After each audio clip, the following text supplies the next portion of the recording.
এটা মিরপুর 10 নম্বরে আজকের অবস্থান, যেখানে আন্দোলনকারীরা অবস্থান করছে রাস্তার পাশ দিয়ে, এবং সেনাবাহিনী মোতায়েন করা আছে আইন শৃঙ্খলা পরিস্থিতি নিয়ন্ত্রণ করার জন্য। অনেক অভিযোগ করছে সেনাবাহিনী গুলি করছে, আর এটা তাদেরই অভিযোগের বিষয়। আপনারা ভালোভাবে দেখতে পাচ্ছেন, অনেকে অভিযোগ করছে যে তাদেরকে গুলি করা হচ্ছে। যেখানে গুলি নিষিদ্ধ সেখানে কেন গুলি করছে এ বিষয়ে তারা গণমাধ্যম কর্মীদের জানানোর চেষ্টা করছে। আইনশৃঙ্খলা পরিস্থিতি নিয়ন্ত্রণ করার জন্য বাংলাদেশ সেনাবাহিনী আপ্রাণ চেষ্টা করছে, কিন্তু সকল প্রতিবন্ধকতা ভেঙে আন্দোলনকারীরা ভিতরে ঢোকার চেষ্টা করছে।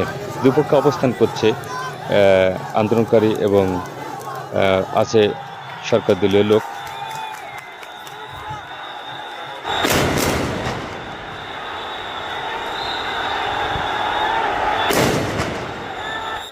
শুধু মিরপুর 10 নয়, মিরপুর 12, 13 সব স্থানে এমনই অবস্থা আছে।